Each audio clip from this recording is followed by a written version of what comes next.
My stepsister stole and wrecked my car, but my dad blamed me for being irresponsible. Years later, he wanted me to let her move into my house, so I refused and said I'm irresponsible. Remember, I guess it started with my parents' divorce. Not that I was surprised by it or anything. I mean, they were always arguing, shouting at each other over the dumbest stuff. My dad was this guy who always had something to complain about. And my mom, well, she did not have the patience to deal with him.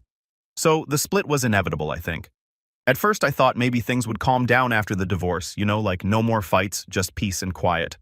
But no, things got a lot weirder fast. They agreed to split custody of me. Weekdays with my dad and weekends with my mom, since she had this demanding job. So I am bouncing back and forth between their houses. And it is lonely, man. Being an only kid, I did not have anyone to talk to about how messed up everything felt. But then, 3 months after the divorce, my dad hits me with this announcement. He has got news, big news. He is getting remarried, and he is moving in this woman Mary, along with her daughter Jessica. He is acting like it is the best thing ever, like I should be happy to suddenly have a new sister. I remember sitting there just nodding along, but inside I was screaming. I did not ask for any of this. I did not want a new mom, and I definitely did not want some stranger invading my space. So I meet them. Mary seemed all right at first. Kind of cold, but not rude. But Jess, she is like this perfect, shiny 14-year-old, all smiles and sweetness. At least that is what everyone else saw. The first couple of weeks I was trying to be nice, get along, but it became clear real quick that this was not going to be like some Disney movie where we all magically get along and become one big happy family. Nope. Jess was the favorite right off the bat. And it sucked. Like on her birthday, my dad threw her this big party with cake decorations, the whole deal. And I am just standing there like, what the heck? Because my birthday was 2 months before that. And guess what? I got nothing. Not even a happy birthday from him. I am not exaggerating. He legit forgot. But for Jess, oh, she was the princess and I was just there. It did not stop there either. My dad started driving her to school every day, which was just another slap in the face because I still had to take the bus like some random nobody. And then if I ever did something wrong, like literally anything, my dad would be on me in a second, criticizing me for not being like Jessica, who is always so well behaved. Yeah, right. I remember one time I came home from school and found she had borrowed my favorite sweater without asking. When I told her not to touch my stuff again, she ran to my dad, fake crying, acting like I was being mean to her. What did my dad do?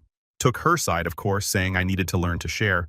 It was ridiculous. I mean, this girl was constantly taking my things, makeup, clothes, even my school supplies. And somehow, I was always the one who ended up being the problem. The worst part, my dad was not even trying to hide the favoritism. It was like he had completely forgotten I existed. Like I was no longer his daughter, just this annoying person who was in the way. Jess was the perfect one who could do no wrong. While I was invisible unless I was being criticized, it was not just my dad either. Mary never missed a chance to make me feel small, either ignoring me or lecturing me about how I should be more like her daughter. By the time I was 16, I was pretty much checked out of my family. I stopped trying to bond with them or be part of their happy little world because it was clear that I did not fit. So I focused on myself. I got a job, started saving money, and after a while I managed to buy my own car. It was not anything fancy, but it was mine, and it felt like the only thing in my life I actually had control over. My mom chipped in to help me buy it, but I was covering all the insurance, gas, and other expenses myself. My dad did not offer to help, of course. Why would he? He was too busy paying for everything Jess wanted. Honestly, I did not care though. Having that car was my little bit of freedom, something that was just mine, But then Jess started to notice. She had wrecked her own car a few weeks after I got mine. Big surprise, right? So now she was bugging me to borrow mine. Oh, Laura, I really need it just for today. I shut her down every time. I was not stupid. I knew she did not give a darn about my stuff and would probably trash it just like hers, but she kept pushing. I stood my ground though, telling her flat out no every time. Then one day I came home from school and my car was not in the driveway. My heart sank immediately because I knew what had happened. Sure enough, Jess had taken my car without asking. And when she got back later that night around 10 p.m., the front of it was all smashed up. She did not even apologize, just handed me the keys like nothing had happened. I stormed into the house ready to explode and went straight to my dad. I thought, finally, he is going to see how messed up this is and back me up. Right, wrong. Instead, I got a lecture about being selfish. Selfish because I did not want to share the car I had worked for, paid for, and maintained on my own. He did not care that Jess had stolen it and wrecked it. Nope. It was my fault for not letting her borrow it in the first place. Mary chimed in too, of course, like it was some sort of family gang-up. They all turned on me, making me feel like I was crazy for even being mad. Jess. She sat there acting all innocent like she did not just steal and wreck my car. I was furious. I could feel my blood boiling, but there was no point arguing anymore. So the next day, I packed up my things and moved to my mom's place. My dad did not even try to stop me. He did not care. I was just gone from his life, and that was it. 5 years went by without a word from him or Jess. Not one phone call, not one text, nothing. But honestly, I did not miss them. So fast forward 5 years. I am in college living my own life, and things are going pretty good. I mean, I am not rich or anything, but I am making it work. I got a place off campus, a job that pays the bills, and friends who actually care about me, unlike my so-called family. Life finally felt like it was mine. Then, out of nowhere, I start getting these calls. At first, it was just 1 or 2, and I did not recognize the number, so I ignored them. I am not the type to answer calls from numbers I do not know. Too many scammers out there, you know. But then, the calls kept coming, same number over and over again. I was like, what the heck? So I finally answer thinking maybe it is important or something, and guess who it is, Jessica? Freaking Jessica. I had not heard from her in 5 years. 5 years of nothing from her or my dad. The second I heard her voice, my stomach dropped. Like, what could she possibly want after all this time? She did not even sound like she cared about not speaking to me for years. She just jumped right into it like we talked yesterday. No big deal. Hey, Laura, it has been so long. How have you been? I was kind of stunned at first. I did not know whether to laugh or hang up. I decided to just be polite for the moment because I was curious about what she wanted. No way. She was calling out of the blue just to chat, right? I am fine, I guess. What is up? I said, keeping it short because I was not in the mood for small talk. She starts going on and on about how she is moving to my city for a new job or something. Apparently she has had a rough couple of months, lost her place, and now she is relocating. I am just sitting there listening, thinking, why are you telling me all this? And then she hits me with it. So I was wondering if I could crash at your place for a while, you know, just until I get settled. I heard from Dad that you live there, and I figured we could help each other out. I almost dropped my phone. First off, Dad was still apparently keeping tabs on me, which was creepy enough. But the fact that Jess assumed I would let her move in after 5 years of silence, I could not believe the nerve. It was not like we were close before she ruined my car, and now she thinks I am just going to welcome her with open arms. I took a second before answering because I did not want to just yell no and hang up, even though that is what I felt like doing. I do not know, Jess. I mean, I do not really have room for anyone else here, and I have been managing on my own for a while now, I said, trying to sound as calm as possible. But inside, I was raging. She did not even hesitate. Oh, I will not take up much space. I do not even have much stuff with me, and I will not be able to pay rent right away, but you have been living there on your own, so I figured it would not be a big deal. She said it like it was the most normal thing in the world, like I should just be cool with the fact that she expected to live rent-free in my place. It was not even a request at that point. It was more like she had already made up her mind and was just waiting for me to say yes. But here is the thing. I have worked hard to get where I am. I do not have a lot, but I have been doing everything on my own. There is no way I am letting someone who wrecked my car and has not spoken to me in years just waltz back into my life and take advantage of me. I am sorry, Jess, but that is not going to work for me, I said, finally just putting it out there. I have got my own stuff going on, and I am not really in a position to have anyone else staying here right now. I thought that would be the end of it, but of course she was not done. Laura, come on. It is just for a little while. I will not be any trouble. I promise. I just need a place to crash. You are my sister. You cannot just leave me hanging like this. I could hear the frustration in her voice, but that did not make me feel any more guilty. If anything, it made me mad. Now I was her sister. Where was all this family talk when she and my dad made my life heck? Where was she when I moved out and never heard from them again? I took a deep breath. Look, I am sorry you are going through a tough time, but I cannot help you. You will have to find another place. I am sure there are other options. Her tone changed real quick. She went from fake sweet to irritated in a second. I cannot believe you are being like this. I thought we were past all that old stuff. You have been doing fine, and it is not like you do not have space. This is not fair, Laura. I had to laugh at that. Fair? Since when was life ever fair for me? I was done. I was not going to let her guilt me into this. Jess, I do not owe you anything. I have been taking care of myself just fine without you or Dad, and I am not going to change that now. I am sorry if you are struggling, but that is not my responsibility. There was a long pause, and I could tell she was fuming, but honestly, I did not care. I had spent enough years bending over backward for people who did not care about me, and I was not about to start doing it again. Well, thanks for nothing, she snapped before hanging up on me. And just like that, the conversation was over. I sat there for a minute just staring at my phone. I felt a weird mix of emotions, relief, anger, disbelief, but mostly, I just felt tired. Like, why did I even have to deal with this? I had built my own life, moved on from the mess of my childhood, and now they were trying to drag me back into it. But at least I stood my ground. That is one thing I have learned over the years. If you do not stick up for yourself, people will walk all over you, and I am done being walked on. Update 1. So after the whole mess with Jessica, I figured things would go quiet again like they had been for the past 5 years. I was actually kind of relieved after I told her no. I did not feel bad about it because honestly, she did not deserve my help after everything. But life does not just let you move on that easy, right? It was a few days after the whole Jessica thing, and I was just chilling, trying to get some schoolwork done when my phone rang again. This time, it was not an unknown number. It was my dad. Yeah, my dad who had not bothered to contact me once in 5 years. I stared at the screen for a second, kind of frozen, because I honestly did not expect him to call me ever. A bunch of thoughts rushed through my head. Maybe he was calling to apologize, or maybe he had finally realized how badly he treated me. I do not know. I guess part of me was still holding out hope that he would call, just to say, "Hey, how are you? I miss you," or something like that. So stupidly I answered. "Hello," I said, trying to keep it neutral because I was not sure what was coming. "Laura," he said in that serious, annoyed tone he always used, like he was about to lecture me. Right then, I knew this was not going to be a nice conversation. "Hi, Dad," I replied, already feeling the tension building. "I heard from Jessica," he said, and immediately I could feel the heat rising in my chest. Of course he was calling because of her. "Oh yeah," I said, trying not to let the frustration leak into my voice. He sighed, the kind of sigh that made it sound like I was the problem here. "She told me you refused to help her. She needed a place to stay, and you just turned her away. How could you do that to your sister?" My sister. He actually had the nerve to call her that. I had not heard from him in years, and now he was coming at me accusing me of being selfish because I did not let the girl who wrecked my car and ignored me for half a decade crash at my place. I could barely believe it. "Dad," I said, trying to stay calm even though I was boiling inside. "Jessica and I have not spoken in 5 years. She took my car without asking, wrecked it, and you did not even care.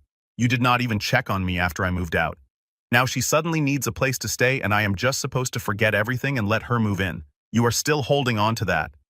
He snapped like I was being unreasonable for remembering the whole car incident. "That was years ago. Laura, she is your family. You need to get over it. Get over it." Seriously, it was not just about the car. It was about being ignored, being treated like I did not matter for years while he doted on Jess like she was his real daughter. I was not going to let him twist this around and make it seem like I was the one in the wrong. "Dad, it is not just about the car. You and Jessica made my life heck back then. You never cared about me unless I was in trouble or being criticized. I am not going to let someone who has treated me like crap for years just walk back into my life because now they need something." There was a pause on the line, and for a second I thought maybe I had finally gotten through to him. Maybe he would see things from my perspective for once, but nope. Instead, he exploded. "You are so selfish," he yelled. "All these years I thought you would grow up and learn how to be part of a family, but you are just as inconsiderate as ever. Jessica needed you, and you turned your back on her. What kind of person does that?" I could not believe what I was hearing. I was selfish. The guy who had not spoken to me in years, who never once checked to see if I was okay after I moved out, was now calling me selfish because I did not want to let his golden child mooch off me. It was like I was living in some kind of twisted, alternate reality. "Dad, you have no idea what my life has been like for the past 5 years," I said, my voice shaking now because I was so angry. "You have never even asked. You did not care when I left. You did not care when I struggled to get by on my own. And now you suddenly want to lecture me about family. You do not get to do that." He went quiet for a moment, but I knew he was not done. I could almost picture him pacing around trying to come up with something to say that would make me feel like the bad guy. "You are going to regret this one day," he said, his voice low but still full of anger. "When you realize you pushed your family away and there is no one left to help you, you will see how wrong you are. I am disappointed in you, Laura. I really am." That was it. That was the breaking point for me. I had spent years trying to figure out why my dad did not love me the way he loved Jessica, why he treated me like I was a burden instead of his daughter. But in that moment I realized I did not need his approval anymore. I did not need to keep trying to make him see my worth. If he was disappointed in me, that was his problem, not mine. I am done, Dad, I said, my voice steady now. If you want to be disappointed in me for standing up for myself, then fine. But I am not going to apologize for not letting someone who has been nothing but toxic into my life again. You and Jessica made your choices. Now I am making mine. There was silence on the other end, and I knew he was not going to apologize. That was not in his nature. Instead, he did what he always did. Hung up on me without another word. Just like that, the conversation was over. And so was my relationship with him. For good this time. I sat there for a while just staring at my phone, trying to process everything. It was hard, you know. No matter how bad things were, a part of me still wanted to believe that my dad would come around eventually, that maybe we could have a real father-daughter relationship someday. But after that call, I knew it was not going to happen. I was not sad, though. Not really. More like relieved, like I could finally stop hoping for something that was never going to be. I had my own life now, and I did not need his approval to be happy. I was free, and for the first time in a long time, I felt like I could actually move on. Update 2. So a little context before diving into this. My birthday has never really been a big deal, at least not since I was a kid. Growing up, it was always kind of forgotten or brushed off, especially after Jessica showed up and took over the spotlight, but I had gotten used to it. These days, I did not expect much. Maybe a couple of texts from friends, a casual dinner or something. But this year, well, this year was different. It started like a normal day. I woke up, checked my phone, saw a couple of happy birthday messages from some close friends, and went about my day. I was not planning anything special, just chilling at home and maybe treating myself to a little takeout later. You know, something low-key. Then my phone buzzed again and I saw the name on the screen. It was my dad. Yeah. My dad calling me on my birthday after 5 years of silence, after everything that had happened with Jessica, after the blow-up call we had a few days ago. Now he was calling me. I stared at the phone for a second, like, what does he want now? Part of me did not want to answer. I mean, I figured it would just be more drama, right? But I do not know. Maybe it was curiosity. Maybe it was some tiny part of me hoping that for once he was going to wish me a happy birthday, or maybe even apologize. So, yeah, I answered. Hey, I said, keeping it short, trying not to sound too eager or annoyed. Laura? He started, his voice way too formal, like he was getting ready for a business call. I have been thinking about our last conversation. Great, here we go. I thought he is going to double down on everything again. But what he said next caught me off guard. Listen, it is your birthday, and I know we have had our differences. I just want to say for a split second I did not even know how to react. I mean, this was the first time in years he had acknowledged my birthday at all, let alone called me. It was not some heartfelt, tear-jerking apology or anything, but it was something. Thanks, I replied, a little confused. I was not expecting to hear from you. There was this awkward silence for a moment, like he did not know what to say next. I could almost picture him sitting there trying to figure out how to keep the conversation going without getting into the mess from before. So how are you doing? He asked. And it sounded so forced, like I could tell he was not really interested in how I was doing. It was more like he was just going through the motions, ticking boxes in his head. I am good, I said, not wanting to dive into anything too deep. I did not really trust where this was going, but I figured I would play along for now. Just, schoolwork, same old stuff. Another pause. Then he finally said what I knew was coming. Jessica told me you were pretty harsh with her the other day. He said, his voice shifting back to that serious, almost condescending tone he used when he thought I was being unreasonable. I do not understand why you are still holding on to all that anger. And there it was. I should have known better. Of course, this was not just a birthday call. This was him trying to patch things up between me and Jessica, as if all the years of crap she put me through did not matter. Like I was the one who needed to make amends. Dad, I said, keeping my voice as calm as I could, even though I could feel my frustration building again. It is not about anger. It is about boundaries. I have moved on from everything that happened. But that does not mean I am just going to let Jessica walk back into my life like nothing happened. You cannot expect me to just forget everything. You need to let go of the past, he said, like he had not even heard a word I had said. She is trying to move forward and you should too. This is not what family does. We are supposed to support each other. I could feel my blood boiling at this point. I had spent years trying to get him to support me, And now he was acting like I was the one who had failed the family. It was like he had completely rewritten history in his head where Jessica was the victim and I was the villain. Dad, I did support her. I shot back, finally letting some of my frustration out. For years, I put up with everything she and Mary threw at me. I was the one who had to deal with being ignored, pushed aside, and treated like crap.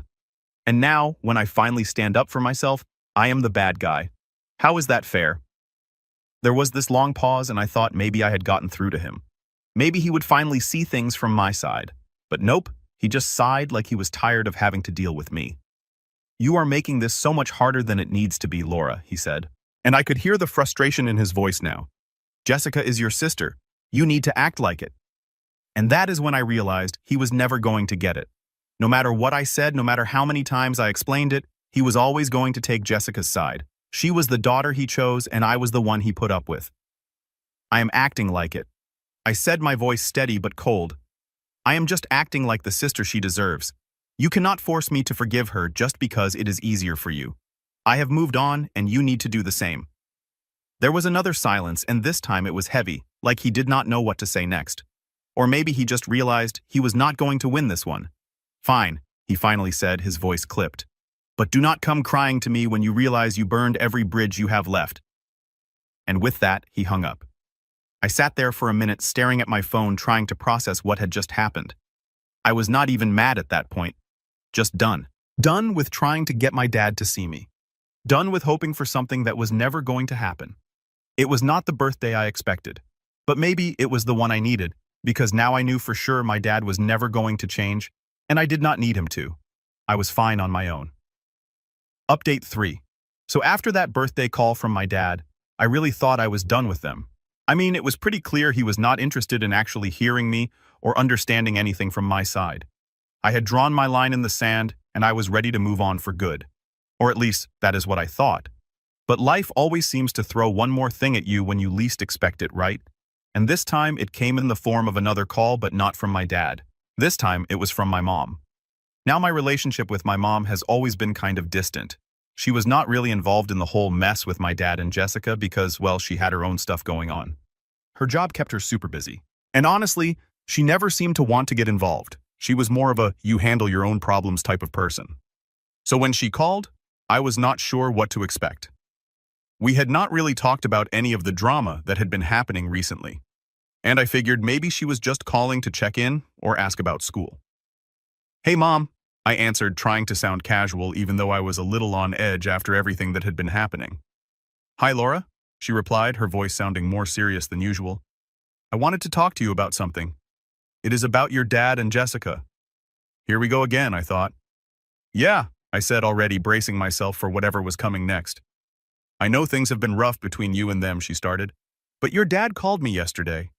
He is really worried about you, Laura. He thinks you have been shutting everyone out." I could not help but roll my eyes. Worried about me? That was rich. Coming from a guy who had not spoken to me in 5 years except to yell at me for not letting Jessica move in. "Mom, I am not shutting everyone out," I said, trying to stay calm. "I just do not want to deal with people who only care about me when they need something. Dad is only calling because Jessica wants something, and I am not playing that game anymore." "I get that," she said. "In that way, people do when they clearly do not get it. But family is family, Laura. You cannot just cut them out of your life forever. At some point, you are going to need them." I could not believe she was saying this after everything that had happened, after all the years of being ignored.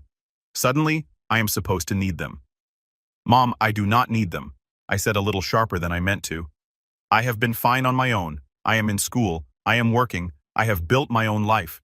They have not been there for me, so why should I be there for them now?" She sighed, and I could tell she was getting frustrated. "Look, I am not saying what they did was right, but sometimes you have to be the bigger person. Holding on to all this resentment is only going to hurt you in the long run." There it was again. Another person telling me to just let it go like it was so easy. Like years of neglect and being treated like an outsider in my own family could just be forgotten because family. "Mom, this is not about resentment," I said, trying to keep my voice steady. "It is about respect. They have never respected me, and I am not going to keep letting them walk all over me just because we are related. I have spent too long trying to be the bigger person, and it has gotten me nowhere." She did not say anything for a minute, and I could hear her thinking it over. I hoped for a second that maybe she would finally understand, but then she said the last thing I expected. "You know your dad is right," she said quietly. "You have always been so stubborn. You never let anyone in. That is why things are like this." I was stunned. Stubborn me. I had been bending over backward for years trying to fit into a family that never wanted me, and now I was the stubborn one. "Are you serious right now?" I asked, my voice shaking with disbelief. "I am the one who has been stubborn. I am the one who is wrong here. I am just saying." She replied, her voice calm, like she was giving me some kind of life lesson. "If you do not learn to let people in, you are going to end up alone." That was it. The final straw. I could not believe that even my mom, the one person who should have understood what I had been through, was blaming me for everything. "Mom, if letting people in means getting treated like garbage, then yeah, maybe I will end up alone," I snapped. "But at least I will not be miserable. I am done being the one who has to make everything better. If they want to fix things, that is on them, not me." She did not say anything after that.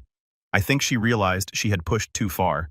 But honestly, I did not care anymore. I was done with all of it. "I got to go," I said, cutting the conversation short before she could say anything else. "Laura." But I did not wait for her to finish. I hung up and just sat there, staring at my phone, trying to wrap my head around the fact that even my own mom was siding with them. At that moment, I realized something. I did not need their approval. Not from my dad, not from Jessica, and not even from my mom. I had spent too long trying to get people to see me, to value me, and all it had done was make me feel worse. So yeah, maybe I was stubborn. Maybe I was shutting people out. But if that meant protecting myself from getting hurt again, then so be it. I would rather be alone and happy than surrounded by people who did not really care about me. And with that, I finally felt like I could move on for real this time. Thanks for watching. If this story made you think, don't forget to share, like, and subscribe. See you in the next one.